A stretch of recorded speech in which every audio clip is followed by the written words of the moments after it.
नमस्कार दोस्तों, जागृति क्लासेज के ऑनलाइन प्रोग्राम में मैं अजय दुबे आप सभी का स्वागत करता हूं। आज का जो हमारा टॉपिक है ज्योग्राफी में वो है हमारा पृथ्वी की आंतरिक संरचना। आप सभी ने नाम सुना होगा अर्थ का, बहुत पहले से इसी का नाम लेते आ रहे हैं हम लोग, पृथ्वी की आंतरिक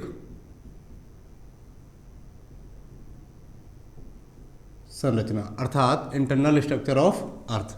तो देखिए, जैसे ही मैंने पृथ्वी का नाम लिया और इंटरनल स्ट्रक्चर की अगर हम बात कर रहे हैं यहाँ पर, तो पृथ्वी की आंतरिक संरचना में अगर हम देखेंगे तो क्या हम इसकी बाहरी सतह का अध्ययन करेंगे या इसकी आंतरिक परतों का अध्ययन करेंगे। तो देखिए, ये जैसे हमारी अर्थ है और इस अर्थ में जो पार्ट हमें अर्थ का दिखाई देता है हम इसे क्या कहते हैं, भूपर्पटी कहते हैं, क्रस्ट कहते हैं। तो हमने अभी तक क्या किया, हम इसकी बाहरी सतह का तो अध्ययन कर सकते हैं, लेकिन जैसे ही हम इसकी आंतरिक इंटरनल स्ट्रक्चर की अगर बात करते हैं कि इसकी इंटरनल स्ट्रक्चर कैसी होगी, तब उसके लिए क्या है, थोड़ी सी समस्या उत्पन्न हो जाती है। क्यों? क्योंकि अभी तक जो पृथ्वी की जो आंतरिक सतह है उसकी खुदाई ज़्यादा नहीं हो पाई है। अभी तक की जो इसकी सबसे अधिक खुदाई हो पाई है वो हो पाई है 12 किलोमीटर की। ठीक है, तो सबसे ज़्यादा ड्रिलिंग कहाँ पर की गई, अगर ये आपसे सवाल पूछा जाए कि पृथ्वी की आंतरिक संरचना को समझने के लिए अभी तक कितने किलोमीटर की खुदाई की जा चुकी है, तो वो क्या है, 12 किलोमीटर। और ये खुदाई कहाँ पर की गई, तो आपने आर्कटिक महासागर का नाम सुना होगा। तो आर्कटिक महासागर में एक क्षेत्र आता है जिसे कोला क्षेत्र के नाम से जानते हैं।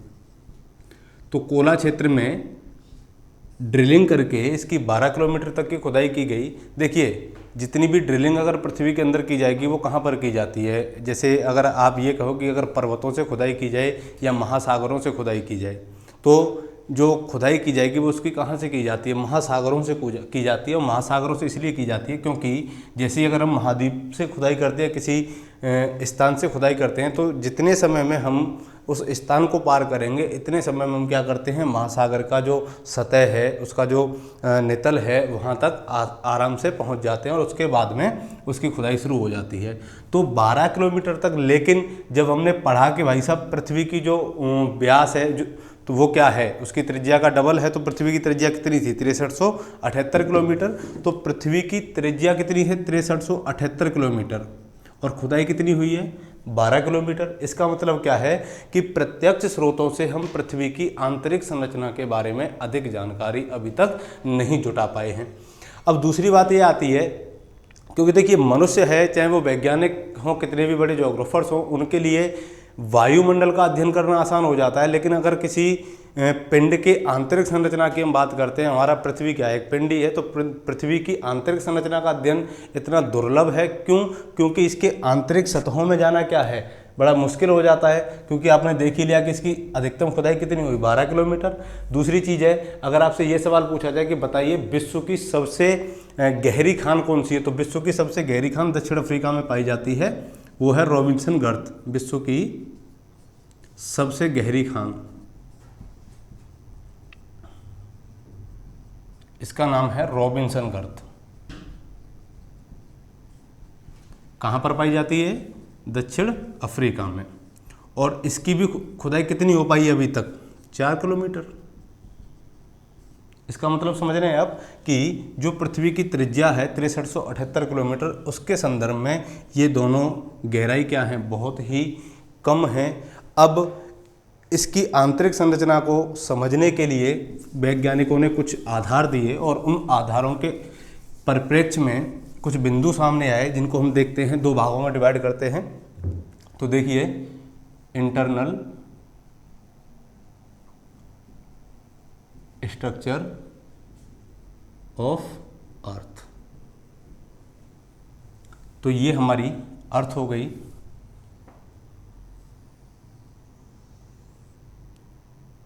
एक परत इसकी ये हो गई और दूसरी ये। तो जो सबसे ऊपर की परत आपको इसमें दिखाई दे रही है, इसको बोलते हैं क्रस्ट। इसके बाद में अगली जो परत है मेंटल, और सबसे आंतरिक परत जो है वो है कोर। और यहाँ से अगर हम यहाँ तक यानी कि कोर के मध्य तक आते हैं तो ये क्या कहलाएगी, पृथ्वी की त्रिज्या कहलाएगी। और पृथ्वी की जो त्रिज्या है वो कितनी है, 6378 किलोमीटर। हमें यहाँ से और यहाँ तक के बारे में विस्तार से जानकारी ज्ञात करनी है।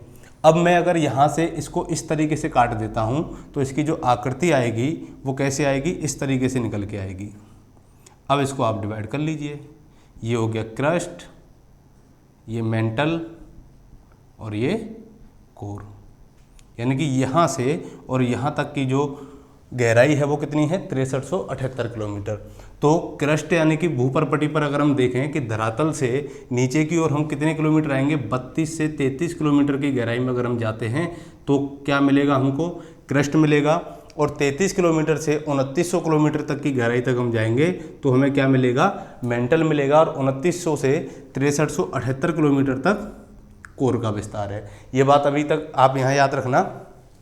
अब ये जानते हैं कि पृथ्वी की आंतरिक संरचना को समझने के लिए अभी तक हमने किन किन मापकों पर आधारित अध्ययन किया है। तो उसमें सबसे पहला जो हमारा मापक आता है वो आता है घनत्व, यानी कि घनत्व के आधार पर। ठीक है, तो घनत्व के आधार पर देखते हैं। तो इससे पहले हमें ये देखना है कि इन्हीं मापकों को कितने प्रकार से बांटा गया। तो देखिए, इनको दो प्रकार से बांटा गया है। एक तो ऐसे हैं जो हमें प्रत्यक्ष रूप से दिखाई देते हैं या प्राकृतिक रूप से हमें दिखाई देते हैं, और एक ऐसे मापक हैं जो हमें दिखाई नहीं देते लेकिन उनका प्रयोग हम सिर्फ मापने के लिए करते हैं। तो देखिए, कुछ तो अप्राकृतिक मापक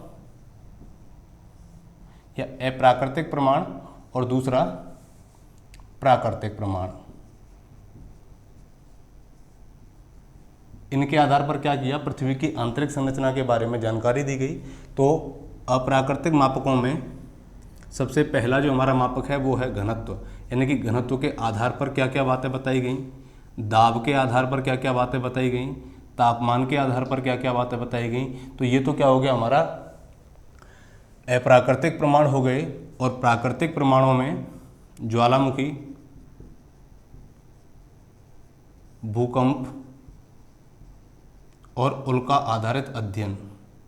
ठीक है, तो इनके आधार पर भी इसकी आंतरिक संरचना के बारे में बताया गया। तो देखिए, ज्वालामुखी, भूकंप और उल्काएं, ये सब क्या है, प्राकृतिक चीज़ें हैं, प्रकृति पर घटित होती रहती हैं, इसीलिए इनको प्राकृतिक प्रमाण कहा गया, प्राकृतिक साक्ष्य कहा गया।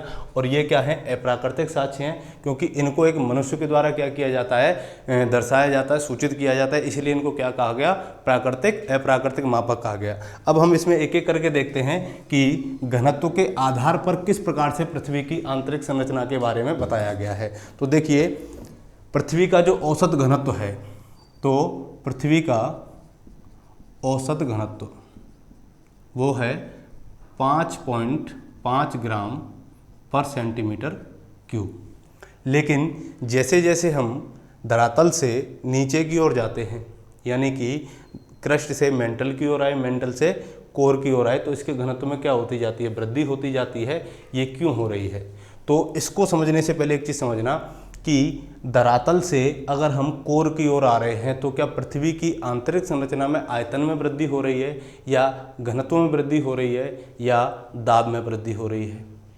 ठीक है, तो देखिए, तो एक दो कॉन्सेप्ट यहाँ याद रखना कि अगर किसी वस्तु का आयतन बढ़ता है और आयतन बढ़ेगा तो उसकी डेंसिटी क्या होगी, कम होगी, घनत्व क्या होगा, कम होगा। क्यों होगा, देखो, जैसे ये कोई स्थान है, अगर यहाँ पर कोई वस्तु रख दी जाए या यहाँ पर कोई चीज़ रख दी जाए तो वो क्या होगा, अधिक जगह घेरेगी। अगर धीरे धीरे मैं इसको क्या करता जाऊँ, कम करता जाऊँ, इसके आयतन को कम कर दिया तो यहाँ पर जो बल लगेगा वो भी क्या लगेगा, अधिक लगेगा।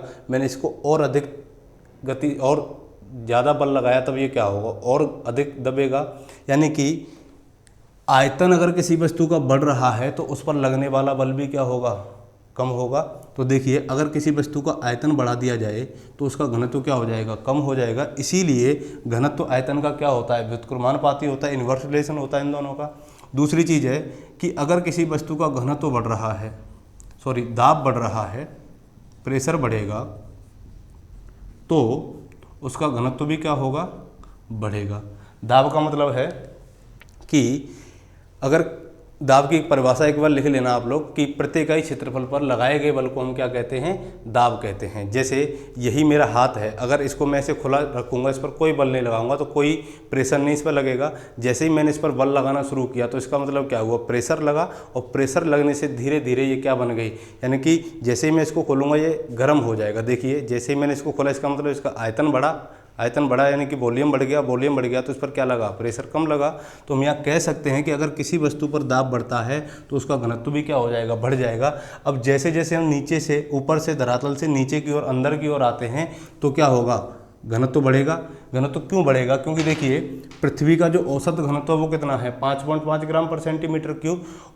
क्रस्ट में जो चट्टानी संरचना पाई जा रही है, कोर में जो चट्टानी संरचना पाई जा रही है, इनके रासायनिक गुणों में क्या है, अंतर है। तो इनके रासायनिक गुणों में अंतर होने के कारण, रासायनिक संगठन में अंतर होने के कारण धीरे धीरे धरातल से आंतरिक संरचना में यानी कि कोर में जाने पर घनत्व में क्या होती जाती है, वृद्धि होती जाती है। तो घनत्व आधारित जो अध्ययन हमारा है वो ये कह रहा है कि पृथ्वी में अंदर की ओर जो चट्टानी संरचना पाई जा रही है उनमें समरूपता नहीं है, एक जैसी नहीं है, अर्थात उनका रासायनिक संगठन अलग अलग है, रासायनिक संगठन अलग अलग है। तो इसका मतलब क्या है, क्योंकि क्रस्ट का घनत्व कुछ और था, मेंटल का घनत्व कुछ और था, कोर का घनत्व कुछ और था। इसका मतलब क्या है कि पूरी पृथ्वी का घनत्व एक जैसा नहीं है। अगर पूरी पृथ्वी की आंतरिक परतों की संरचना एक जैसी होती तो पूरे पृथ्वी का घनत्व भी क्या होता, एक जैसा होता, ना कि हम यहाँ औसत घनत्व की बात कर रहे होते। अभी इसकी विस्तार से चर्चा करेंगे। दूसरा जो उन्होंने एक डायग्राम लेकर के आए, अगला आया दाब, यानी कि जैसे जैसे हम पृथ्वी में अंदर की ओर जाते हैं, गहराई की ओर जाते हैं, तब क्या होगा, यानी कि गहराई की ओर अगर हम गए तो अभी मैंने बताया कि जैसे जैसे हम पृथ्वी की आंतरिक परतों में जाएंगे तो यहाँ पाए जाने वाले तत्वों के आधार पर क्या होगा, दाब अधिक होगा, और दाब जब अधिक होगा तो घनत्व भी क्या होगा, अधिक होगा। ठीक है, यानी कि बस यहाँ 2 पॉइंट याद रखना है कि धरातल से पृथ्वी के आंतरिक परतों में जाने पर गहराई बढ़ने के साथ साथ किस में वृद्धि होती है, घनत्व में वृद्धि होती है, और घनत्व के साथ साथ दाब में वृद्धि होती है। अगला जो हमारा पॉइंट आता है अप्रत्यक्ष स्रोतों में, वो कौन सा है, तापमान। तापमान को थोड़ा सा अच्छे से समझना है यहाँ पर, क्योंकि तापमान जो है वो एक वृद्धि से नहीं बढ़ता है, धीरे धीरे अलग अलग गति से बढ़ता है। तो देखिए ये अर्थ थी, ये क्रस्ट है, मेंटल है और कोर है। तो देखिए अगर हम तापमान की बात करते हैं तो जो सामान्यतः तापमान बढ़ने की जो औसत दर है, तो सामान्यतः जो ताप बढ़ेगा वो कैसे बढ़ेगा, अगर हम 32 मीटर की गहराई पर जा रहे हैं तो 32 मीटर नीचे जाने पर टेम्परेचर में कितनी वृद्धि होगी, 1 डिग्री सेल्सियस की वृद्धि होगी। ये तो बात हो गई सामान्यतः वृद्धि दर की।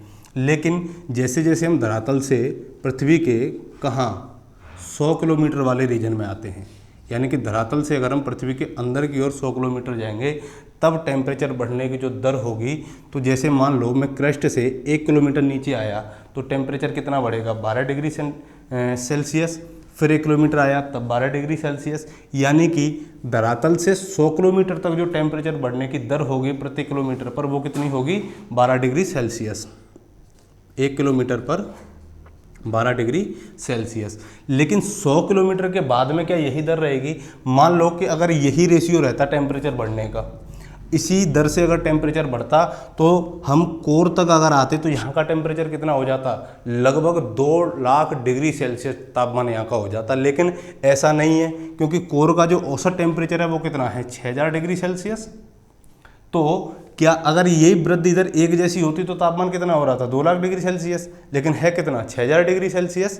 तब क्या है, अंतर आ रहा है। इसका मतलब यहाँ पर जो चट्टानी संरचनाएं पाई जा रही हैं उनके आधार पर इसके तापमान में भी क्या होती जाती है, तापमान में तो वृद्धि होगी, लेकिन वृद्धि की जो दर है बढ़ने की वो क्या होती जाएगी, नीचे की ओर आने पर कम होती जाएगी। तो देखिए ये तो 100 किलोमीटर तक की बात हो गई। अब अगर जैसे ही हम 300 किलोमीटर तक आएंगे, यानी कि यहाँ से 300 किलोमीटर और नीचे आते हैं, तो यहाँ तक जो तापमान बढ़ने की वृद्धि दर थी वो 1 किलोमीटर पर कितनी थी, 12 डिग्री सेल्सियस। तो यहाँ पर 1 किलोमीटर पर तापमान बढ़ने की जो वृद्धि दर होगी वो हो जाएगी 2 डिग्री सेल्सियस। बात समझ में आ रही है यहाँ तक। अब जैसे ही 300 किलोमीटर से नीचे की ओर आएंगे, यानी कि इसके बाद जो टेम्परेचर बढ़ेगा वो कितना बढ़ेगा, 1 किलोमीटर पर 1 डिग्री सेल्सियस। और इस आधार पर जब देखा जाए तो कोर का जो टेम्परेचर हो जाएगा वो कितना हो जाएगा, 6000 डिग्री सेल्सियस। तो ये था तापमान पर आधारित अध्ययन, और इस अध्ययन के आधार पर यह पता लगाया गया कि पृथ्वी की सभी परतों का तापमान एक जैसा नहीं है। यानी कि ये तो हम कह सकते हैं कि पृथ्वी की गहराई में जाने पर तापमान में वृद्धि होती है, लेकिन तापमान में जो वृद्धि की दर है वो क्या होती जाती है, कम होती जाती है। ठीक है, तो ये चीज़ें आपकी क्लियर हो गई। अब बात आती है प्रत्यक्ष स्रोतों की, कि प्रत्यक्ष स्रोतों के आधार पर किस प्रकार से पृथ्वी की आंतरिक संरचना के बारे में पता लगाया गया।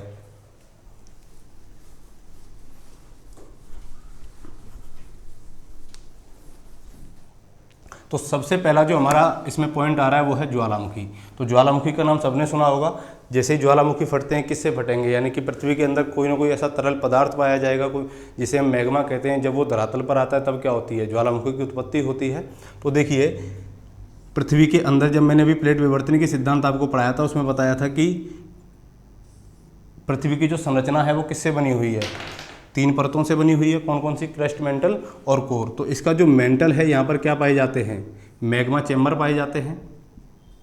और यहाँ पर जो मैग्मा चेम्बर पाए जा रहे हैं, इसका मतलब क्या है कि यहाँ पर जो पदार्थ पाए जाएंगे वो तरल अवस्था में पाए जाएंगे, और वो पदार्थ इतने गर्म होंगे। क्यों गर्म होंगे, अब रीजन आता है यहाँ पर। तो प्लेट टेक्टोनिक में आपने सीखा था कि पृथ्वी का जो एस्टेनोस्फीयर है, दुर्बल मंडल है, वहाँ पर रेडियो एक्टिव मिनरल्स पाए जाते हैं। और रेडियो एक्टिव मिनरल्स जब आपस में क्या करते हैं, क्रिया करते हैं, तो उनका टेम्परेचर क्या हो जाता है, बढ़ जाता है, लगभग कितना, 1200 डिग्री सेल्सियस। ठीक है, तो ये क्या करते हैं कि यहाँ पर पाए जाने वाले पदार्थों को द्रवित अवस्था में परिवर्तित कर देते हैं। तो यही द्रव फिर धीरे धीरे धीरे धीरे पृथ्वी की दरारों से होते हुए कहाँ आता है, इसके धरातल पर आता है, और इस प्रकार की आकृति बन जाती है। इसका मतलब कि ये तरल मैग्मा जब पृथ्वी के धरातल पर आएगा तो इसमें उपस्थित क्या, जलवाष्प और गैसें वायुमंडल में उड़ जाती हैं, और वायुमंडल में उड़ जाएंगी तो धीरे धीरे यही मैग्मा क्या हो जाएगा, ठोस हो जाएगा, और ठोस होने के बाद में लावा के रूप में जम जाएगा, जिससे बेसाल्टिक चट्टानों का क्या होगा, निर्माण होगा।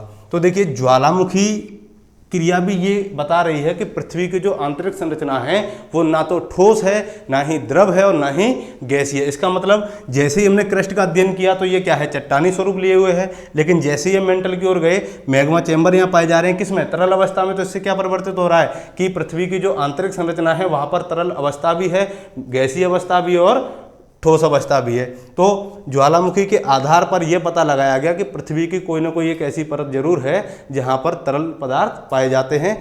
ठीक है, तो इस प्रकार ये निष्कर्ष निकाला गया कि पृथ्वी की जो तीनों परतें हैं वो क्या है, एक जैसी नहीं है, अर्थात उनकी जो रासायनिक संरचना है वो एक जैसी ना होकर के क्या है, अलग अलग है। अब दूसरा जो पॉइंट आया हमारा भूकंप। तो भूकंप के आधार पर भी क्या किया गया, पृथ्वी की परतों का अध्ययन किया गया कि किस प्रकार से भूकंपीय तरंगों का व्यवहार पृथ्वी की परतों को प्रभावित करता है, या पृथ्वी की परतें भूकंपीय तरंगों के व्यवहार को परिवर्तित करते हैं, जिससे क्या होती है, पृथ्वी पर हलचल उत्पन्न होती है। तो उनको भी एक बार समझ लेते हैं।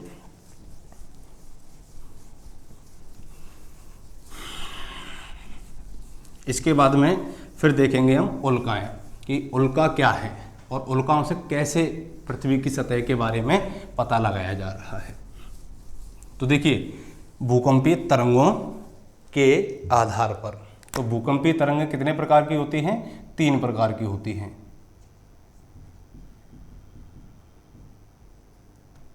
कौन कौन सी, एक तो होती है हमारी पी वेव, एक होती है एस वेव, और तीसरी होती है एल वेव। पी वेव को बोला जाता है प्राइमरी वेव, अर्थात प्राथमिक तरंगें। इसको बोला जाता है सेकेंडरी वेव, अर्थात द्वितीयक तरंगें। और एल वेव को बोला जाता है लव तरंगें या धरातलीय तरंगें। क्योंकि इसकी खोज एच.डी. लव ने की थी, इसलिए इनको लव वेव भी कहा जाता है। तो देखिए जो प्राइमरी वेव हैं, तो यहाँ एक बात हमें समझनी है कि पृथ्वी की जो संरचना है वो कैसी है, ठोस, द्रव, गैस, तीनों प्रकार की है। तो यहाँ एक बार लिख लेना, ठोस, द्रव और गैस। अभी जब गति की बात करेंगे तो इसका सहारा लिया जाएगा थोड़ा सा। तो देखिए जो पी वेव है, पी वेव का मतलब है कि प्राथमिक तरंगें किस प्रकार की तरंगें होती हैं। तो यहाँ पर याद रखना कि ये अनुदैर्ध्य तरंगें होती हैं। और अनुदैर्ध्य तरंगें कौन सी होती हैं, हमारी ध्वनि तरंगें होती हैं, साउंड वेव होती हैं। ठीक है। तो अनुदैर्ध्य जो तरंगें होती हैं इनके कंपन की दिशा और इनके संचरण की जो दिशा होती है वो कैसे होती है, तो देखिए इस प्रकार से, जैसे ये यहाँ से वेव उठी, फिर एकदम से इस टाइप से, ये क्या है, अनुदैर्ध्य यानी कि ध्वनि तरंगें हो गई। यानी कि जैसे जैसे कोई माध्यम मिला उस माध्यम में जैसे परिवर्तन आया ये दूर हो गई, जैसे फिर माध्यम बदला ये फिर पास आ गई, फिर माध्यम बदला फिर दूर चली गई। तो इस प्रकार से जो व्यवहार करेंगी वो कौन सी तरंगें करेंगी, ध्वनि तरंगें करेंगी, अनुदैर्ध्य तरंगें करेंगी। तो जो पी वेव्स हैं वो किसकी तरह व्यवहार करती हैं, अनुदैर्ध्य तरंगों की तरह व्यवहार करती हैं। दूसरी बात है कि ये तरंगें तीनों माध्यमों में गमन कर सकती हैं। कौन कौन से, ठोस, द्रव और गैस। ये तरंगें तीनों माध्यमों में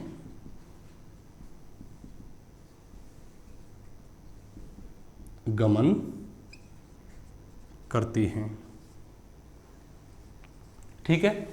अगली बात आती है कि तीनों माध्यमों में भी गमन कर लिया इन्होंने, लेकिन जो इनकी गति है वो सर्वाधिक कौन सी तरंग की गति होगी, तो इनकी गति भी क्या होती है, सर्वाधिक होती है। अर्थात धरातल पर इनमें से कौन सी तरंग पहले पहुंचती है,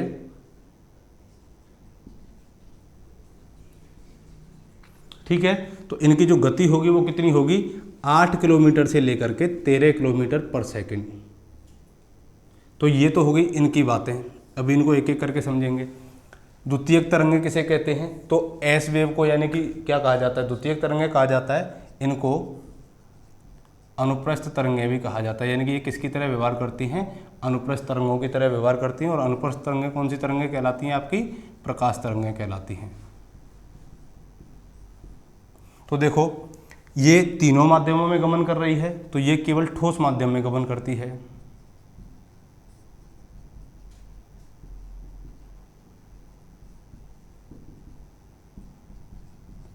तो अगर केवल ठोस माध्यम में गमन कर रही है तो इसकी गति और इसकी गति में क्या होगा, डिफरेंस होगा, क्योंकि ये तीनों माध्यमों में गमन करेगी। लेकिन जब पी वेव की अगर ये पूछा जाए कि पी वेव की गति सर्वाधिक कौन से माध्यम में होगी, तो ठोस माध्यम में होगी। तो अब पी वेव की गति के आधार पर इनको लिख लेना कि पी वेव की सर्वाधिक गति ठोस में, इसके बाद में गैस में, और फिर सबसे कम द्रव में, फिर सबसे कम गैस में हो जाएगी।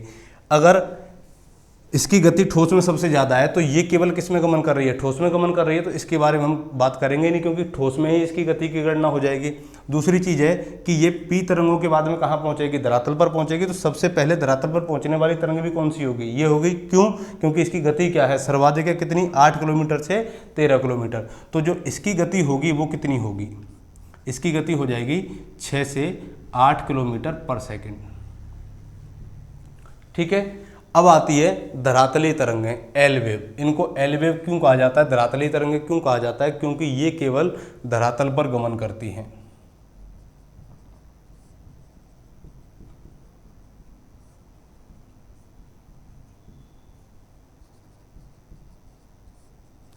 तो इसकी खोज किसने की थी, यहां लिख लेना, HD लव ने। इसलिए इनको क्या कहा जाता है, लव तरंगें भी कहा जाता है। ठीक है।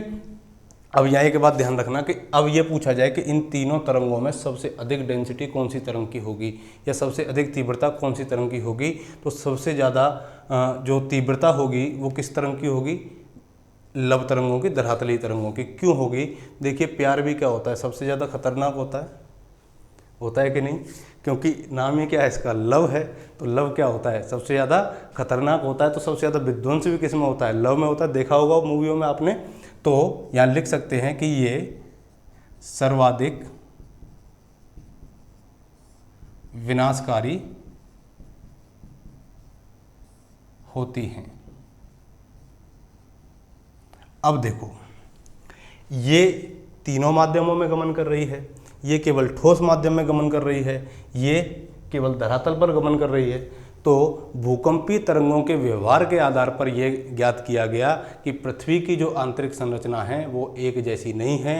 अर्थात पृथ्वी की आंतरिक संरचना विभिन्न माध्यमों में है, यानी कि जैसे ठोस, द्रव और गैस में। इस प्रकार से पृथ्वी की आंतरिक संरचना के बारे में वैज्ञानिकों ने बताया कि पृथ्वी की जो परतें हैं वो क्या हैं, धीरे धीरे उनकी जो रासायनिक संगठन है या उसमें पाए जाने वाले जो तत्व हैं उनके आधार पर उसको 3 भागों में बांटा।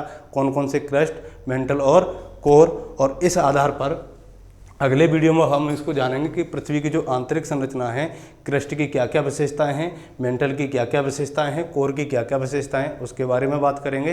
तब तक के लिए मस्त रहिए, व्यस्त रहिए। Thank you.